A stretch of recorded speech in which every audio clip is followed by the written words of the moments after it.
تو کوئی مسلمان تیار ہوگا کہ رسول سے افضل عیسیٰ علیہ السلام کو مانے؟ آپ بتائیے کوئی مسلمان تیار ہوگا؟ جبکہ جس کی عظمت کو وہ منوا رہا ہے وہ تو معصوم ہے.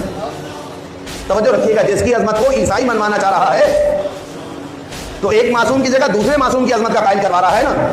یہودی اگر آ کر کہے کہ آپ موسیٰ کو عظیم مانیں تو ہم کہیں گے نہیں جناب، موسیٰ علیہ السلام کا مقام بہت بلند ہے، اللہ کے نبی ہیں، ہماری جانیں ان کے نام پر قربان، ہماری جانیں حضرت عیسیٰ علیہ السلام کے نام پر قربان، لیکن فضیلت رسول اللہ کی ہی ہے، عظیم رسول اللہ ہی ہے، اعظم رسول اللہ ہی ہے، مقام بلند رسول اللہ کا ہی ہے، اکمل مقام رسول اللہ کا ہی ہے. تو عزیزان محترم، جب معصومین کی فہرست میں اللہ نے جس کو بلند مقام دیا ہو اگر اس کے مقابلے پر کوئی معصوم کو بھی لے کر آئے تو ہم قبول کرنے کے لیے تیار نہیں ہیں. تو علی جو معصوم امام ہو، جن کا مقام اللہ نے بلند رکھا ہو، اس کے مقابلے پر اگر کوئی کسی غیر معصوم کو لائے اور کہے کہ ان کو افضل مانے تو ہم ماننے کے لیے تیار ہوں گے؟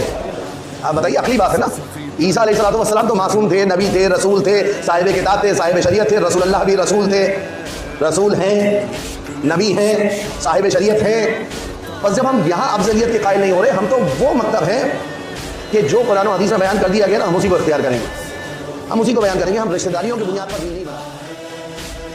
امام حسن کے نکاح میں ہیں لیکن صرف کیونکہ نکاح میں ہے ہم اس لیے فضائل بیان کرنے لگے، یہ ہمارے مکتب کا اصول نہیں ہے. امام نقی علیہ السلام کے بیٹے نام ہے جعفر، تاریخ نے ان کو کذاب بھی لکھا ہے، طباب بھی لکھا ہے، یہ بعد میں توبہ کر لی تھی، لیکن آج بھی ہمارے دل میں اتنی خلش ہے.